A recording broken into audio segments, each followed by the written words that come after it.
Oh, this wasn't even on our radar at this point, but do tell.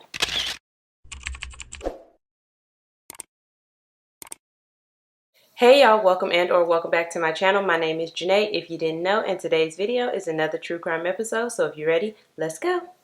Alright y'all, so real quick before we get started, I just want to let y'all know that next week I won't be uploading a video because I'm really just trying to get my life together with this whole consistency thing. I've been consistent for the past couple weeks and I want to continue that, so I really just want to gather up a bunch of cases, get everything written down, you know, just have everything in queue, you know what I mean, so that I can dish them out as consistently as I have been. But to do that, I'm gonna need a little bit of a break. But yeah, y'all, I just wanted to get that out the way real quick because I know my sister is probably gonna harass me all next week about not uploading a video. So now you know there will not be a video next week. She probably still gonna harass me anyway. But other than that, y'all, we just gonna go ahead and get right into the case. And today's case, what the hell? So today we are in Connecticut and we are going to be talking about a man named Joseph Taborski. And he was born on March 23rd, 1924 in Hartford, Connecticut. And I don't know his parents' name, but I do know that he had at least one brother and at least two sisters. He could have had more than this, but for a fact, I know that there was at least two sisters and at least one brother. And the brother that we know of, his name is Albert Taborski. He was Joseph's little brother, and he plays a significant role in today's case. So remember the name Albert. But yeah, so back to Joseph. He had a very distinct facial feature, and this very distinct facial feature earned him the nickname the Chin. So I'm pretty sure y'all can guess what facial feature was very distinct about him. And if I put the picture up already, y'all know what I'm talking about. But I really wouldn't be surprised if Joseph got teased for this or made fun of for this as he was growing up or in school, because kids can be mean. Y'all know what kids are like. They're a-holes sometimes, and they're very blunt, and they're gonna point out your biggest insecurity. But whether he was picked on or not, as Joseph was growing up, he would grow into the bad kid, and he would stay in and out of trouble for petty crimes like theft and robbery. But in 1950, Joseph would take it up a notch, and I'm pretty sure y'all already know where this is going because we're here. So it's March 23rd, 1950. It's Joseph's 26th birthday, and he had a friend's house celebrating his birthday when he called his little brother Albert to come over there to celebrate with him. And so when Albert get there, Joseph and whoever else was there, they celebrate, they eat a little bit of cake, yada yada yada, probably saying happy birthday, I don't know. But whatever that little celebration was, Joseph wanted to do something more. He wanted to do something exciting on his birthday. He didn't want to just sit in the house and eat cake. So he told his little brother Albert that they was about to go out and get some money. And Albert wasn't new to this. He was true to this because him and his brother was the ones committing the thefts and the robberies, and Albert too stayed in and out of trouble. So when Joseph said we about to go get some money, Albert already knew what time it was. So once they leave this friend's house, they hop in a car with Albert driving, and they just driving around Hartford looking for a place to rob. And they're driving for a little bit over an hour before they decide to rob this liquor store. And this liquor store is called Cooper's Package Store, and it's in West Hartford. And Albert stops a little ways away from the liquor store because they don't want to pull straight up in front of the store. So Albert stops a little ways away, and Joseph is gonna walk. And so he hops out the car, and he got on his trench coat, you know, his little disguise, I guess. Kind of got his face covered, you know, the whole thing. I mean, it's March in Connecticut, so it's probably still cold. So I don't think a trench coat would be odd at that time. Anyways, at the time that this robbery was to take place, the store was being run by a man named Louis Wolfson. And he was pretty much in the store doing his nightly duties, taking care of customers, probably cleaning up, just doing what he would normally do on a nightly basis when he sees Joseph walk into the store. And at first he greeted Joseph like a regular customer. Hey, how you doing? Can I help you with anything? And what actually happened inside that store is unknown. But what is known is that Louis Wolfson was shot once in the face. And when Joseph got back to the car, he told Albert that he got jumped and the gun went off. And I don't know about y'all, but when somebody tell me they got jumped, that means more than one person was beating them up. If that's not what jumping means, y'all let me know. But it's clear to me that Joseph was lying because ain't nobody jumped you. Anybody jumped you. But anyways, Louis was found shortly after 9 o'clock lying in a pool of his own blood, clinging to life. So he did survive this gunshot initially, and he was taken to the hospital. However, he ended up passing away 3 days later due to his injuries. Louis was only 41 years old, and he left behind a wife, Ethel, and two daughters named Brenda and Norma. So now obviously the police are investigating Louis's murder, and they tried to follow a tip where a witness said that they saw a black 1935 Ford or Dodge coupe leaving the scene or leaving the area, but they ended up coming up empty-handed. And for the next 10 months, Lewis's murder would remain unsolved. That is until Albert had ended up getting arrested on unrelated charges. So it's January 17th, 1951, and like I said, Albert is arrested on unrelated charges. And while he's being questioned about whatever he was arrested for, Albert literally just volunteered information about the Lewis Wolfson murder. And police are like, oh, this wasn't even on our radar at this point, but do tell. And so Albert told them what he knew, and he implicated his brother Joseph in the murder. And so obviously police go pick up Joseph because why not? They want to know what he know too. And so they pick up Joseph, and Joseph is tight-lipped. He said he don't know what they talking about. He wasn't even there. He was at a friend's house. It was his birthday. He was out celebrating with his homies. So the police ended up reading Joseph Albert's confession against him, and Joseph was still like, he's lying. My brother's a known liar. He just be lying for no reason. I don't know why he would say that.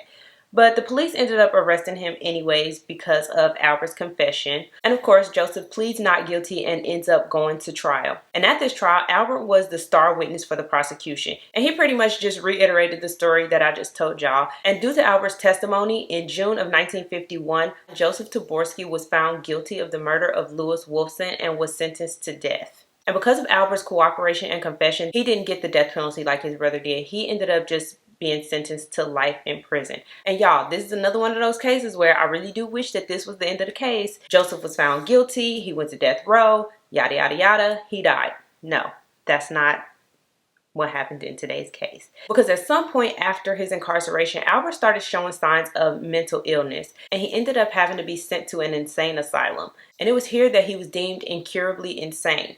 And upon hearing this, Albert and his lawyers pounced, and they decided to appeal his case. And they did this on the basis that Albert was incurably insane, and him being the sole witness, how do they know that his testimony can be trusted? And the Connecticut Supreme Court agreed, and in 1955, Joseph's conviction was overturned. However, because Albert was the sole witness and he could no longer testify due to his illness, they couldn't have a second trial.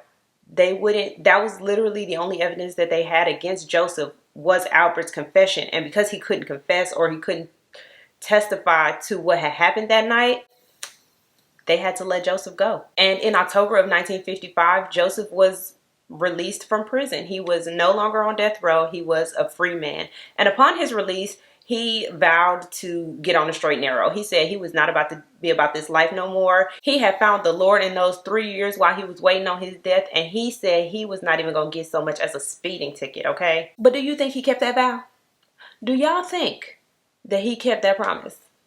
I know y'all don't think that because we wouldn't still be sitting here right now. Now would we? So at some point after Joseph's release, he will meet a man named Arthur Coulombe. I really don't know how to pronounce his last name.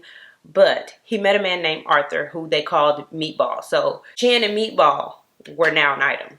They was friends. And Arthur just so happened to be another felon. And so y'all know this can't be good. Y'all already know that this is a bad combination.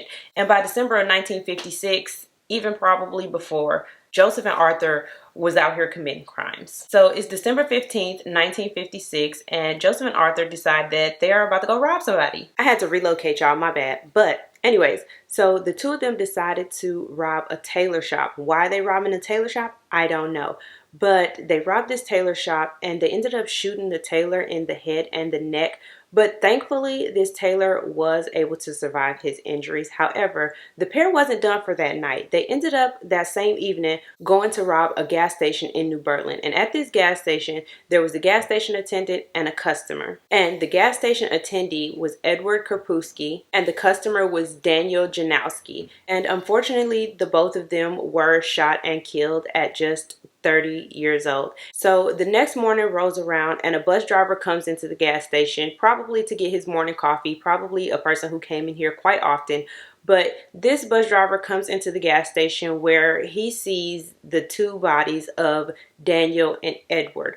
But not only are Daniel and Edward there, Daniel's 1-year-old daughter was also in the store. But thankfully, Arthur and Joseph didn't harm her in any way, shape, or form, other than probably being traumatized by the fact that her dad and another man were, dead for a couple hours around her. She she was unharmed physically. So obviously the police are called and an investigation is launched, but this is 1956. There's no surveillance videos, there's no DNA evidence, there were no witnesses, and so solving this was going to take some time. And while police are investigating this murder, Arthur and Joseph strike again on December 26th. So this time around, Joseph and Arthur decide to rob a liquor store where they shoot and kill the store owner, Sam Kahn. And by this time, the people of Hartford they scared out of their minds, because this is the third or fourth murder that done happened in December. And not to mention, I'm only telling you guys about the instances where someone was shot and or killed. Between all of the stuff that I'm telling y'all about, Joseph and Arthur were also just robbing places.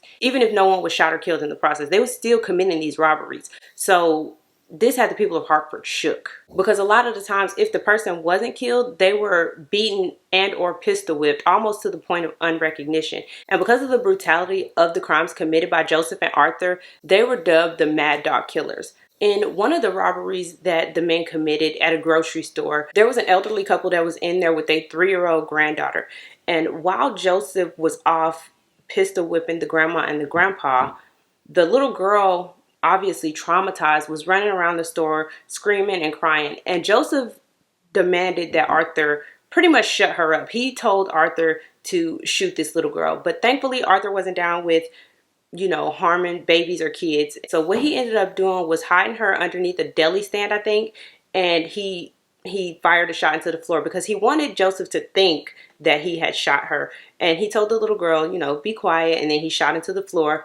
And the two of them left the store after finishing the robbery. And Joseph left that grocery store thinking that that little girl was dead. So that just goes to show you that he really just don't give a damn. But yeah, y'all, so like I said, this had the people of Hartford shook. And because of the robberies of the liquor stores in Connecticut started closing at 8 o'clock instead of the normal 11 o'clock that they used to close. And now that I'm thinking about it, I wonder if the liquor stores in Connecticut still close at 8 o'clock. And if they do, it's probably because of this case right here. Y'all let me know. If y'all in Connecticut, do the liquor stores still close at 8? Anyways, Joseph and Arthur's robbery spree continues. And on January 5th, 1957, the two of them went to a shoe store in East Hartford. And while they was in the store, Joseph asked the salesperson for a size 12 shoe before shooting him and killing an elderly couple that was in the store named Bernard and Ruth Speyer. And while Ruth and Bernard didn't survive their injuries, thankfully the salesperson did. And he was able to talk to the police and tell them that whoever committed this crime, him and his accomplice,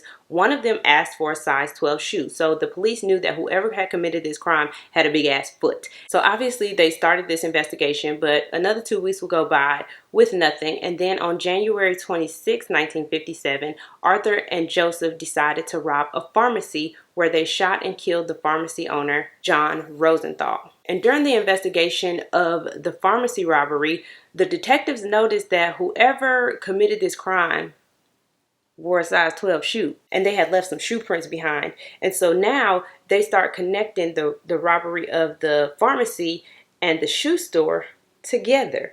And so what they ended up doing was they went through the whole list of ex-cons and looked at their shoe sizes. And among the people who had a big ass size 12 foot was Joseph Taborski. And so they did a photo lineup with Joseph Taborski. And because they knew that Arthur, be with Joseph, Arthur was in this lineup as well. And so they had the shoe salesman look at this lineup and see if he could recognize anybody. Now, he didn't recognize Joseph, but he did recognize Arthur as his accomplice. And so they arrested Arthur and took him down for questioning. And baby, Arthur wasn't even in there for 5 minutes before he started talking.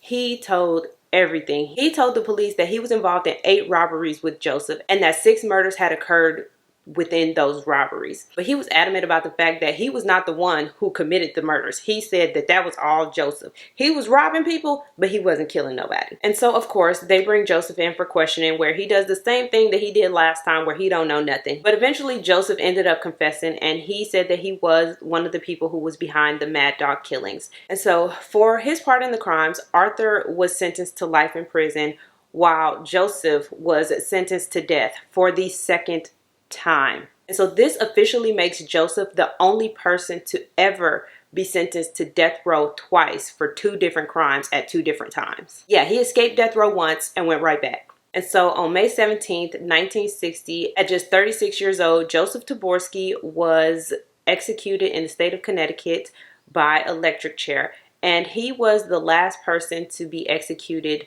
by Old Sparky. But before Joseph was executed, he actually confessed to being the one to kill Lewis Wolfson, because at this point technically nobody was in jail for Lewis's murder. And then Arthur, he would eventually die in prison. I don't know when. I just saw a little piece of an article saying that he died, and it said that he died of natural causes. So yeah, I don't know when that happened, but that's what happened. And that also concludes today's case. Y'all let me know what y'all thought about it in the comments. Thank you all so very much for watching. Don't forget to like, comment, and subscribe, and I will see you all in the next one. Oh my god, this ring light has been giving me hell. All right, so it looks like I need to hurry up. I need to hurry up anyways because I gotta go to work. Anyway, come on. And he was born on March 24th. No. But in 1950, Joseph would take this theft and robbery. No. And they ride around Connecticut. Do they drive around Connecticut? I know that's in Connecticut, but like, where they driving from? Where they at? It's in Hartford. Okay. So Albert is making, no, it's not Albert. God damn it. Okay. Just doing what he would normally do on a nightly basis when Albert, no. Damn, I keep saying Albert. It's Joseph. Oh my gosh. Okay. A 1935 black 1935 Dodge or Coupe. No. Arthur and Robert, no, Joseph. Arthur and Robert, damn it, I keep doing that.